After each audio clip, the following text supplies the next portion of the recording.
Hello friends, आज हम आपके लिए पैंट प्लाजो लेकर आए हैं और इसे बनाने का जो तरीका रहेगा वो हमारा बहुत ही आसान रहेगा। तो यहाँ पे हमने 2 फैब्रिक लिए हैं। नेट फैब्रिक हमने बॉटम पार्ट को डिज़ाइन करने के लिए ली है और जो प्रिंटेड फैब्रिक है इसमें से हम आपको पहले प्लाजो की कटिंग करना बताएंगे। तो नेट फैब्रिक को हम एक तरफ रखेंगे और यहाँ पे हमें प्रिंटेड फैब्रिक लेनी है। ये प्रिंटेड फैब्रिक हमारी सिर्फ 1.5 मीटर है, 1.5 मीटर प्रिंटेड फैब्रिक है। और अब हमें क्या करना है, यहाँ 1.5 मीटर फैब्रिक में से हाफ फैब्रिक लेनी है और यहाँ पे हमने इसे एक बार फोल्ड किया है। सबसे पहले हम फ्रंट पीस की कटिंग करना बता रहे हैं। तो यहाँ पे हमने इसे चौड़ाई में फोल्ड करके रखा हुआ है। ये हाफ कपड़ा है 1.5 मीटर फैब्रिक का। और पहले हमें एक मार्क करना है जो बंद साइड है फैब्रिक की, क्योंकि फैब्रिक को हमने एक बार फोल्ड किया है और बंद साइड की तरफ हम एक मार्क करेंगे 1/2 इंच पर। तो यहाँ पे हमें एक मार्क करना है 1/2 इंच पर इस तरह से, और ये मार्क आप लास्ट तक करें। तो यहाँ पे हमने एक मार्क किया है और अब हम लेंथ ले रहे हैं 2 इंच की। हम इसमें बेल्ट ऐड करेंगे ऊपर की तरफ, तो इंची टेप को हम 2 इंच ऊपर की तरफ रखेंगे। और जो ये हमारा पीस रहेगा हम 36 इंच का तैयार करेंगे, 36 इंच का हम ये पीस तैयार करेंगे। तो यहाँ पे हमें 36 इंच पे मार्क करना है और लाइन ड्रॉ करनी है। जितनी आप इस प्लाजो को तैयार करें पहले आप फिक्स मार्क करें। मैं इसमें अलग से 2 इंच बॉटम पार्ट पे डिज़ाइन दूंगी नेट फैब्रिक का, इसलिए मैं 2 इंच कम ही रखूँगी इसे। यदि आप डिज़ाइन नेट वाला नहीं लगाना चाहती हैं तो आप फिक्स मार्क कर सकती हैं जितनी आप लेंथ रखना चाहती हैं। तो यहाँ पे मैंने ये जो मार्क है मैंने 36 इंच पर किया है और 2 इंच मैं इसमें अलग से नेट फैब्रिक ऐड करूँगी। तो जो हमारी ये प्लाजो है 38 इंच की तैयार होगी। और इसके बाद हम इसमें एक मार्क कर रहे हैं 37 इंच पर। 37 इंच पे हमने दूसरा मार्क किया है। ये फैब्रिक हमने 1 इंच सिलाई के लिए ऐड की है। 1/2 इंच बॉटम पार्ट पे सिलाई में जाएगी और 1/2 इंच बेल्ट की तरफ। तो ये पीस हमारा 36 इंच का तैयार होगा 36 इंच का। और अब हम आपको इसकी ड्राफ्टिंग करना बता रहे हैं। तो यहाँ पे हम इधर की तरफ लाइन की तरफ हमें इंची टेप को रखना है और जो भी आपकी कमर हो आप उसका थर्ड भाग लें। तो कमर है 30 इंच, तो तीसरा हिस्सा हुआ 10 इंच। तो यहाँ पे हमने 10 इंच पे मार्क किया है और जो आसन की लेंथ रहेगी वो भी हम कमर का थर्ड भाग ही रखेंगे। तो यहाँ पे हमने 10 इंच पे मार्क करके लाइन ड्रॉ की है। आसन की लेंथ भी हमने 10 इंच ही ली है।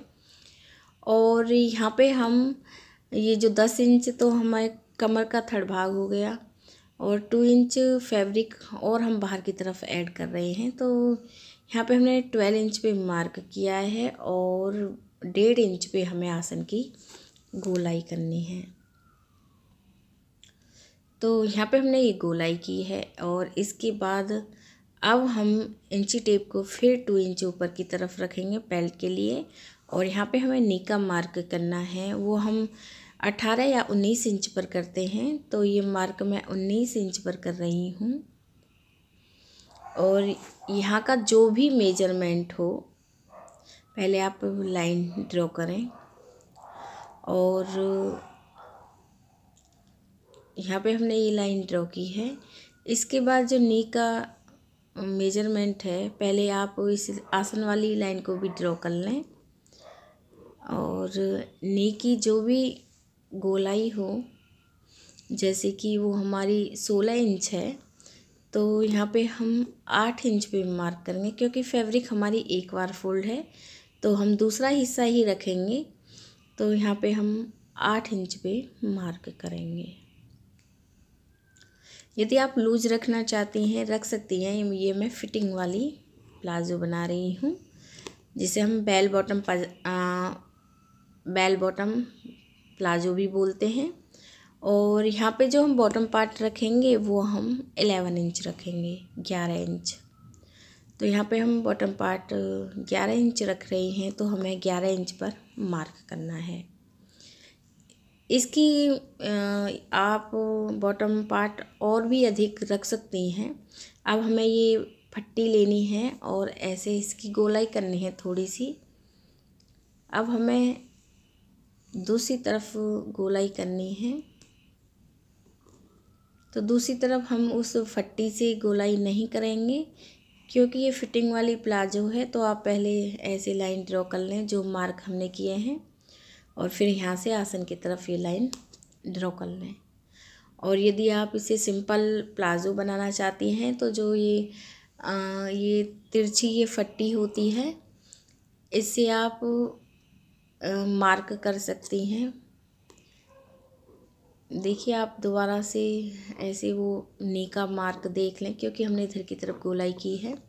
और यदि आप सिंपल प्लाजो बनाना चाहती हैं तो ऐसे आप इस तिरछी फट्टी को रखें और ऐसे मार्क कर सकती हैं यदि आपकी प्लाजो सिंपल है तो यहाँ पे हमने ये ड्राफ्टिंग कंप्लीट कर ली है। अब हम कटिंग करेंगे। बॉटम पार्ट की तरफ से कट करेंगे, फिर हम इसे साइड से कट करेंगे ऐसे, और फिर आप इसे दूसरी तरफ से भी कट कर लें।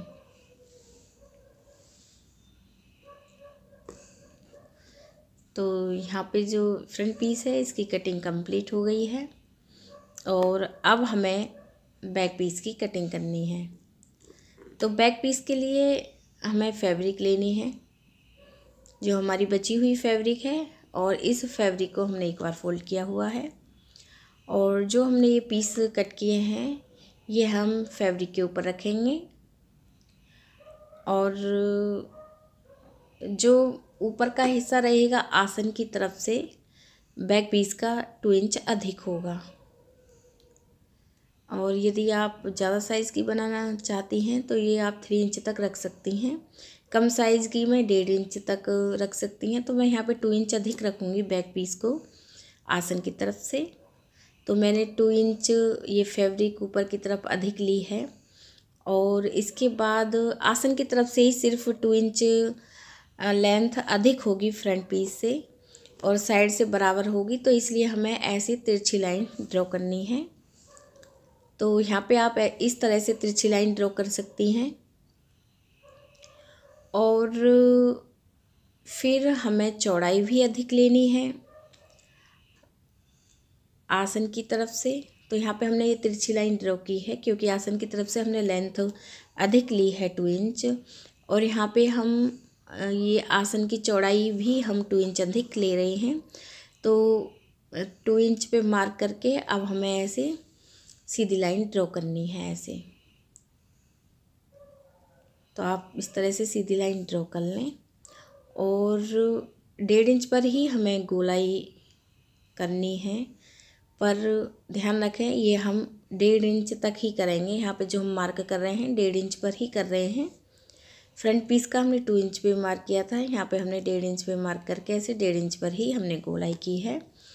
और इस लाइन से जो हम फैब्रिक अधिक रखेंगे ये हम 1.5 इंच अधिक रख रहे हैं। देख लीजिए इस तरह से हमें लास्ट तक मार्क करना है ऐसे।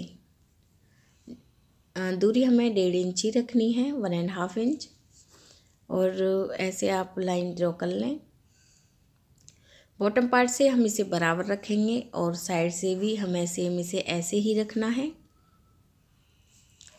तो इस तरह से हमने ये ड्राफ्टिंग कंप्लीट की है। अब हम कटिंग करेंगे। बॉटम पार्ट से आप इसे कट कर लें, फिर आसन की तरफ से हम इसे कट करेंगे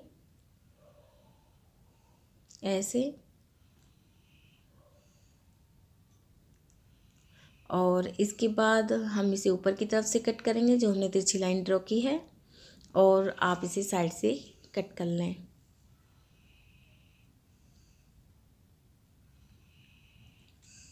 तो कटिंग हमारी कंप्लीट हो गई है, हम आपको रख के दिखा रहे हैं इसे।